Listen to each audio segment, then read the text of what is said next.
அதிமுக தலைமையில் மீண்டும் ஆட்சி அமைவது உறுதி என காஞ்சிபுரம் தொகுதி அதிமுக வேட்பாளர் சோமசுந்தரம் நம்பிக்கை தெரிவித்தார்.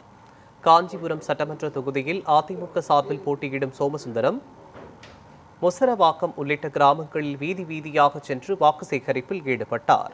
பிரச்சாரத்தில் பேசிய அவர், கூட்டணி ஆதரவுடன் எடப்பாடி பழனிசாமி தலைமையில் மீண்டும் ஆட்சி அமைத்தால் மகளிருக்கு மாதம் 2000 ரூபாய், மாணவர்களுக்கு லேப்டாப் உள்ளிட்டவை வழங்கப்படும் என வாக்குறுதி அளித்தார். பொதுமக்களின் ஆதரவை பார்த்த பிறகு மீண்டும் அதிமுக ஆட்சி அமைப்பது உறுதி என நம்பிக்கை தெரிவித்தார். பிரச்சாரத்தில் கட்சி நிர்வாகிகள் மற்றும் கூட்டணி கட்சி தலைவர்கள் கலந்து கொண்டு இரட்டை இலை சின்னத்திற்கு ஆதரவு கோரினர்.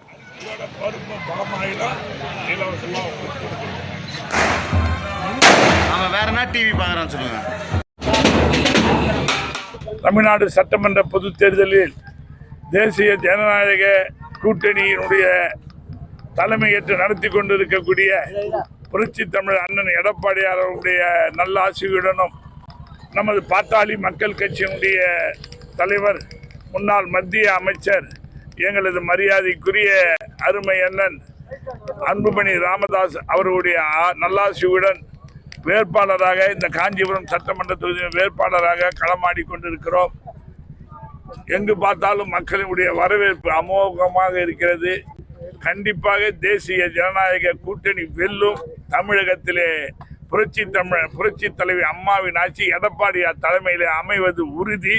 எங்களுக்கு வெற்றி உறுதி உறுதி உறுதி.